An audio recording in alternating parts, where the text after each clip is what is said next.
The first method for estimating the intelligence of a ruler is to look at the men he has around him. Machiavelli. Do you ever wonder why you want to be in charge, even when it's just about what's for dinner or what to wear to school? Let's talk about control, not just the big bossy kind, the tiny everyday kind, the kind that makes you want to pick your own seat or decide what game to play. Science says we all need some control. It's not a selfish thing. It's built into our brains, a survival tool like hunger or thirst. When you feel in charge, your brain lights up. You get a little burst of energy. It's like your mind is telling you, yes, you matter, you can make things happen. But what happens when you feel powerless? Maybe someone else always decides. Maybe you're not allowed to say no. That's when your mind starts looking for ways to grab control back, even in sneaky ways. Kids do this all the time. When you were little, maybe you shouted no, or threw a fit just to feel like you had a say. Grown-ups call this a power struggle, but really, it's just your brain trying to feel safe. Psychologists call it locus of control. That's a fancy way of asking, do you believe you control your life, or does life just happen to you? If you think you're in charge, you try harder, bounce back faster, and feel more confident. If you think you have no say, you get stuck, anxious, or even sad. But here's the twist. Sometimes when life feels too out of control, your mind finds another trick. It starts to shut down your feelings. Imagine you're in a stormy house. Maybe grown-ups are yelling, or things keep changing. You can't fix it, so you learn to hide your feelings. You stop showing when you're scared or sad. You act like you don't care just to get through the day. That's called emotional shutdown. It's not just for kids, adults do it too. It's like putting on a heavy coat to protect yourself from the cold. But after a while, you can't feel the warmth either. Research shows that kids who grow up in chaos or with too many rules often become adults who try to control everything or feel numb when they can't. It's a survival skill that turns into a habit. Here's a real-life example. In a study, college students who moved away from home started hiding their feelings more. They felt lost in a new place, so they tried to control what they showed on the outside, even if they were hurting on the inside. And it's not just about feelings.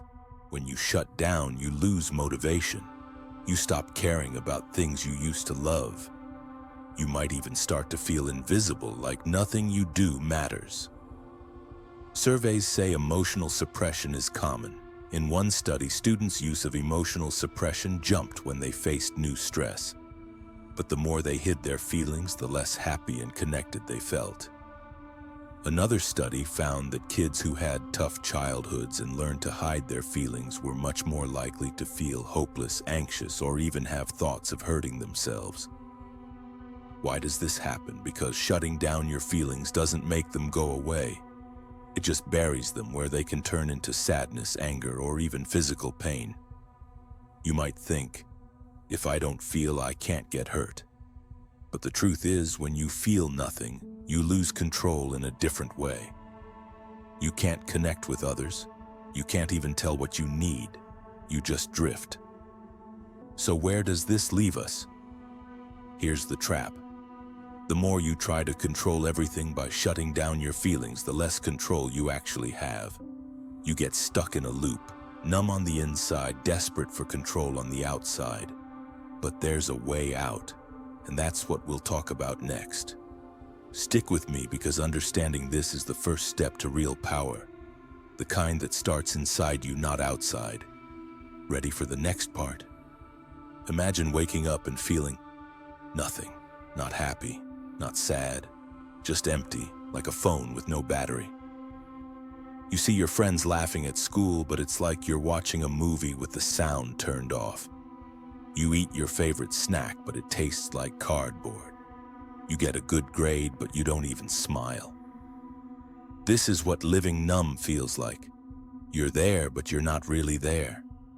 You miss the fun moments, you miss the hugs, you even miss the little things like the way your friend's eyes light up when you tell a joke. Scientists call this emotional blunting. It's like your brain puts a wall around your heart to keep out the bad stuff, but it also keeps out the good stuff. Did you know? Studies show that people who hide their feelings for a long time get sick more often. They catch more colds, their stomach hurts, even their hearts can get tired. Relationships get harder too. When you don't show how you feel, people stop asking. They think you don't care. Soon you feel alone, even in a room full of people. And here's a wild fact. In one big survey, people who bottled up their feelings were twice as likely to say they felt disconnected from everyone else. Now let's talk about control. When you feel numb, you might start trying to control everything around you. You want your room just right. You want your plans to go perfectly. You even want people to act a certain way. But here's the trick. Control starts to control you. It's like playing a video game where the game starts playing you back. You can't relax, you can't let go. You get angry when things don't go your way. You feel like you're always fighting to keep things together. This is what psychologists call a compulsion. It means you don't really choose to control things anymore. You have to. And here's a secret from Carl Jung, a famous psychologist. When you hide your feelings, you hide a part of yourself. He called this your shadow. Your shadow is all the feelings you don't want to feel. But when you push them away, you lose a piece of your real self. You start to betray yourself. You say, "I'm fine," when you're not. You pretend to like things you don't. You stop asking for what you need. Let me tell you about Mia. Mia was always the good kid. She never cried, never complained, always did what she was told. But inside, she felt empty. She tried to control her grades, her friends, even her thoughts. But no matter how hard she tried, she still felt alone. Mia stopped drawing, even though she loved art. She stopped calling her best friend. She even stopped laughing at her favorite cartoons. One day, Mia realized she couldn't remember the last time she felt truly happy. That's when she knew something had to change. If you feel like Mia, you're not alone. Millions of people feel this way. But here's the good news. It doesn't have to stay this way. The first step is noticing the cost. What have you missed by feeling nothing? What have you lost by trying to control everything? But guess what? If you can see the trap, you can find the way out. And that's where hope begins. Ready to learn how to wake up and feel again? Stick with me. The best part is coming next. Sometimes even the strongest armor cracks. You try to control everything, but stress sneaks in. Your heart beats faster. Your head hurts. You can't sleep. You snap at people you love. This is anxiety. This is burnout. It's your mind waving a red flag saying, "I'll help." Did you know?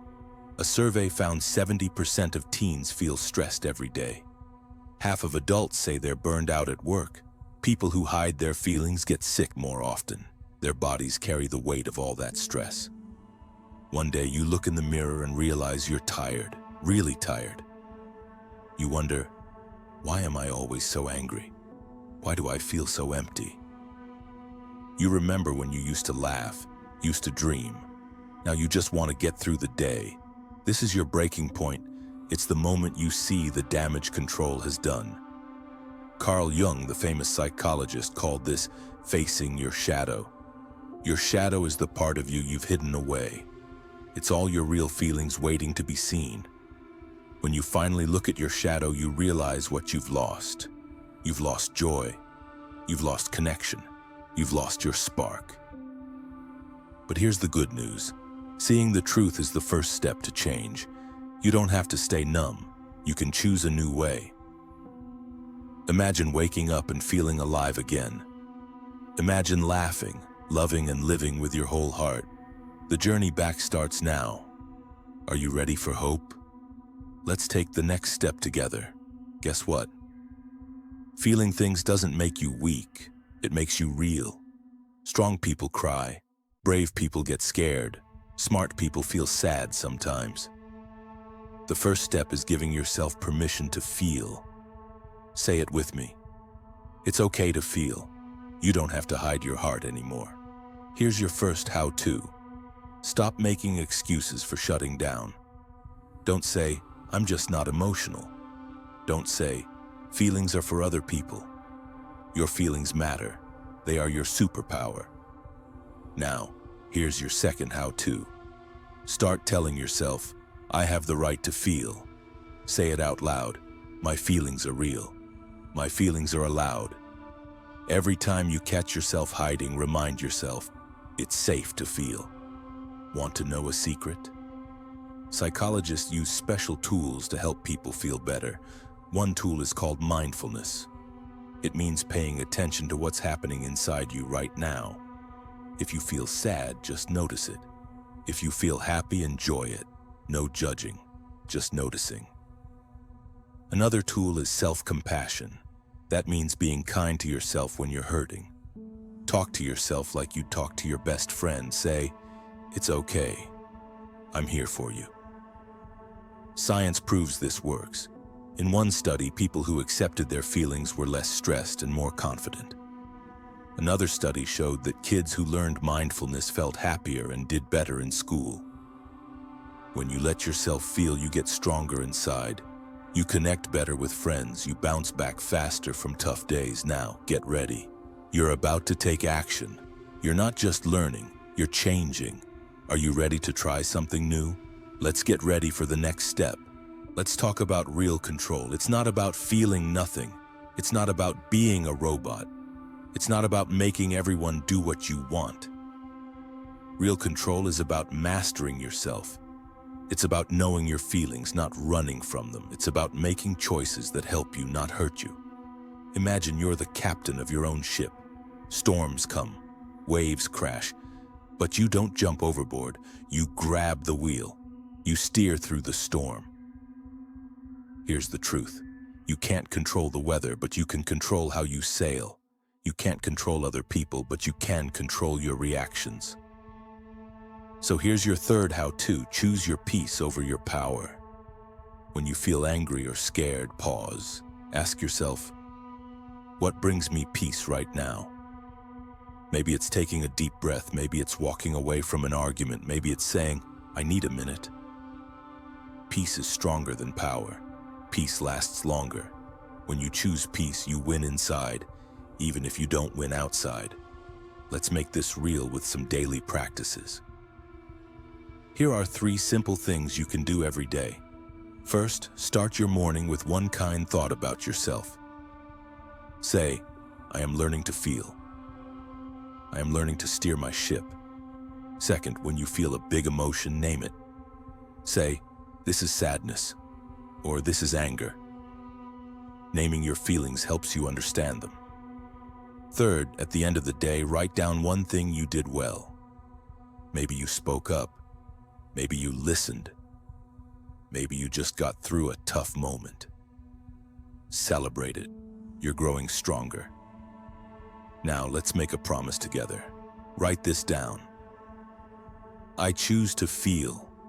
I choose my peace. I am the captain of my own ship. Say it every day out loud or in your heart. And hey, if you want more help on this journey, you're not alone. Subscribe, follow, and join our community. We're learning together. We're healing together. Remember, feeling is not a weakness. Choosing peace is not giving up. It's the bravest thing you can do. You have the power to change your story. You have the strength to feel again. And you have a whole crew cheering you on. So take a deep breath, smile for yourself, and get ready. Because your best days are just ahead. If you're ready for more, hit subscribe, leave a comment, and share your story. We're here for you every step of the way. Let's sail forward together.